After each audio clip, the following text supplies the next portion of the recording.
para ajudar. Da onde a gente menos esperava que ajuda ia vir, a ajuda veio. Irmãos, foi perfeito. Gravei o CD Protegida. Gravei em 2004. Aí no dia 16 de abril de 2006, estava eu indo para a igreja, Voz da Verdade, Sorocaba. Só que antes eu tinha que ir para São Paulo fazer uma coisa, depois ir para a igreja. Eu ia levar um presente para o irmão da igreja. Quando eu estava indo para São Paulo, eu estava na Castelo Branco, entrando na Marginal Pinheiros. No meio da curva, meu carro pegou uma poça d'água. E o carro começou a rodar, e só parou quando bateu no poste.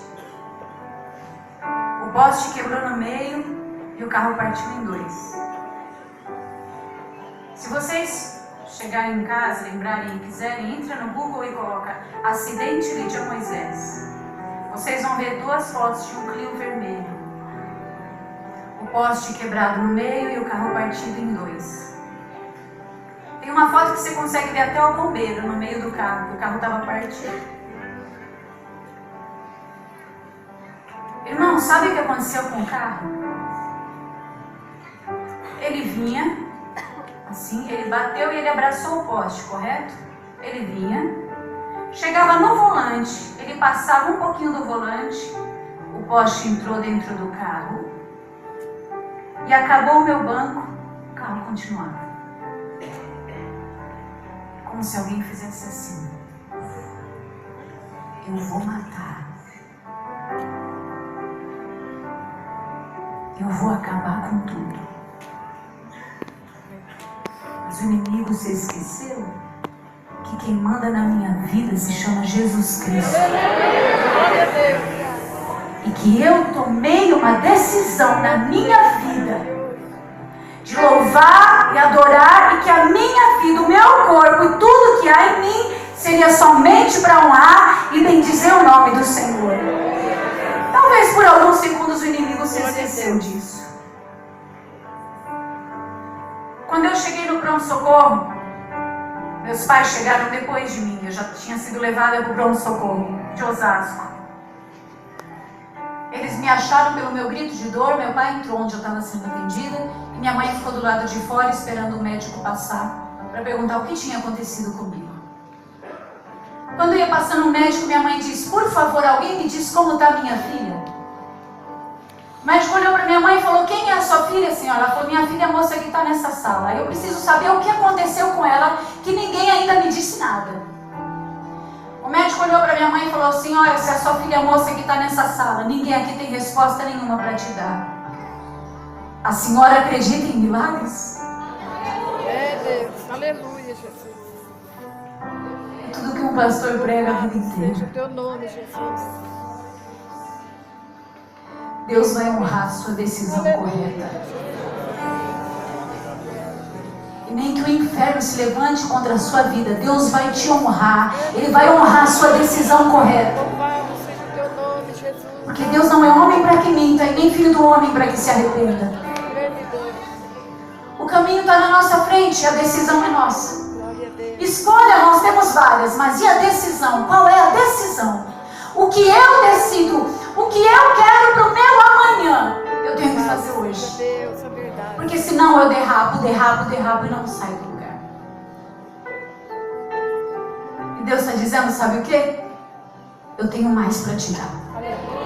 A receber essa palavra, irmão, para todos vocês, para todos nós. Ele tem mais. Quando ele disse isso para minha mãe falou: eu acredito em milagres. Ele falou: a sua filha chegou aqui igual todo motoqueiro morto já chega. O pescoço quebrado. Mas como a senhora está ouvindo, ela está viva. Diante do mundo, O meu estado era de morte. Tudo que o mundo tinha para me oferecer era morte. Mas o Deus que eu sirvo olhou para mim com a sua grandeza, a sua infinita grandeza. Teve misericórdia da serva dele. E quando o mundo olhou para mim e determinou a minha morte, ele olhou para mim e determinou a minha vida. Porque Deus é a favor da vida. Aleluia! Glória a Deus. Tudo que é de ruim, o mundo determinou sobre a minha vida. Determinou que eu ia ficar numa cadeira de rodas, determinou que eu ia ter que amputar braço, determinou que eu ia ficar louca de tanta dor, determinou que uma perna nunca ia ficar do tamanho da outra. Mas Deus olhou para mim durante esse processo e disse: filha, segura aí, que no lugar da vossa vergonha eu vou te dar dupla honra. Aleluia! Realidade. Não estamos aqui falando de algo irreal. Estamos falando que aí, irmão, eu entrei numa dificuldade tremenda. E o que eu fui fazer? Eu fui fazer cirurgia, fui fazer fisioterapia, fui fazer a minha parte.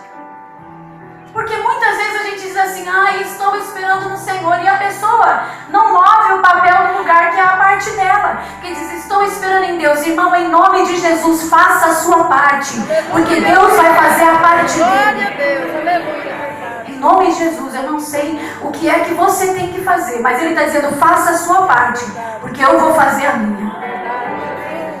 O que é que você tem que fazer?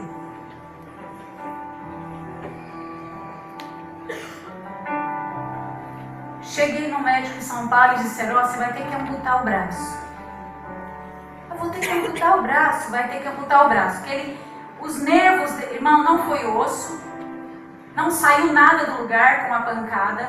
Os nervos, quando o pescoço quebrou, os nervos que ligam o braço ao resto do corpo, que ligam o braço no corpo, os nervos saíram da medula.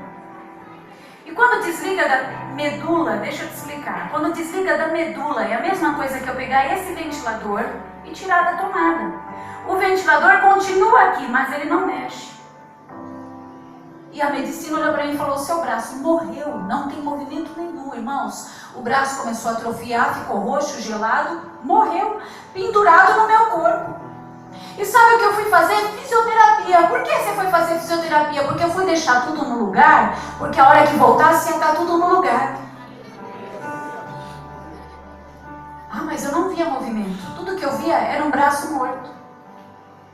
E o Senhor está dizendo: o que você está olhando na tua frente? É um vale de ossos secos? Está tudo morto? Está tudo difícil? Então você vai abrir a sua boca e vai profetizar sobre o vale dos ossos secos, porque eles viverão.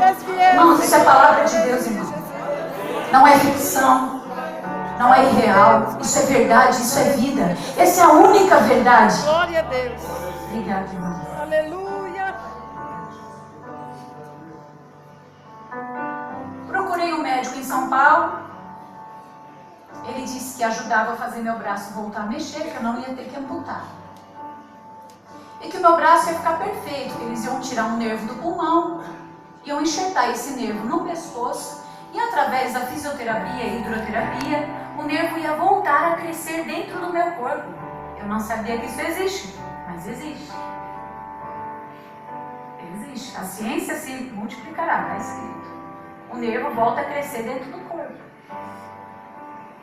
E ele disse assim para mim: mas como eu vou tirar um nervo do teu pulmão, você nunca mais vai conseguir cantar.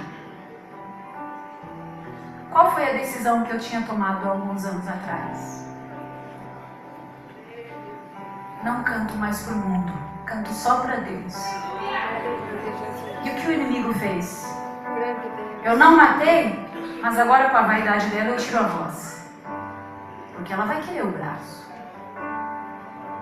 E aí a gente lê a Bíblia Sagrada.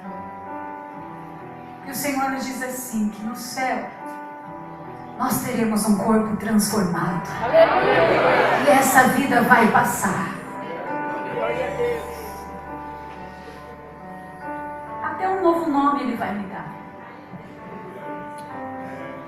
Não é irreal, foi difícil. Porque eu não estou falando de algo fútil, eu estou falando de um braço. Mas quando ele me disse aquilo, eu achei tanta afronta do inimigo. Eu falei, não. Levantei e fui embora, nem despedi do médico. Meu pai me deu uma bronca. Meu pai falou, você não faça isso. Eu falei, pai, ouve bem o que eu vou dizer, pai. Eu não sou um braço. Eu escolhi adorar o Senhor com a minha voz. Eu não sou um braço. Com braço ou sem braço, eu vou entrar no céu. Porque todo mundo ficou olhando, falando, e agora, e agora? E o braço, Irmãos, depois de tudo que Jesus fez por mim, Ele mudou a minha história, me deu uma nova vida, me deu um novo começo. Quando o mundo olhou para mim de novo e disse, não dá mais. Ele disse, dá sim, porque eu sou com ela vai conseguir. Passou o tempo, fui para um médico em Florianópolis que se chama Jaime Bertelli. Eu falo o nome, irmãos, se vocês quiserem pesquisar. O outro que foi ruim comigo, usado pelo capeta, eu nem quero lembrar o nome, mas o Jaime Bertelli eu lembro. Tadinho não, né? Precisa de Deus. Mas foi usado pelo inimigo. E quando eu cheguei lá, o doutor Jaime Bertelli, irmãos, tão bonzinho, olhou para mim, deu um sorriso e falou, guria, o que é que tu fazes da vida? E eu disse, doutor, eu sou cantora evangélica. Ele disse, guria, ainda bem que tu me avisaste. Eu nunca poderia mexer no teu pulmão, porque tu tens que cantar para Deus. A porta que Deus abre, ninguém fecha. Ele falou, vou dar meu jeito, guria. Mas lembre-se sempre, a vida continua. O Senhor estava usando a boca de alguém que nem evangélico era, para me dizer, a vida continua. A vida continua. Tirou nervos de toda a parte do corpo. Tirou 4 de cada panturrilha. Tirou 2 desse braço. Tirou dos 2 lados do pescoço e enxertou. Quanta cicatriz, sim. Quanta cicatriz. Quanta glória para dar. Todas elas estão fechadas. Em todas elas o Senhor me ajudou. Morto não forma cicatriz. Quem forma cicatriz é vivo. A vida continua. Vai atrás da tua bênção. A vida continua. Não abra mão do que Deus tem para você. A vida continua. E o que ficou para trás? O que ficou para trás? Ficou para trás. Voltei para a fisioterapia 1 ano, 2 anos, 3 anos. Quando foi chegando perto do 4º ano, os músculos começaram a voltar para o lugar. O braço começou a movimentar de novo. E eu falei, Senhor, se o Senhor deixar um movimento só para eu te aplaudir, eu já estou feliz. Eu quero aplaudir o Senhor junto com vocês nessa noite. Vamos aplaudir o Senhor porque Ele é digno.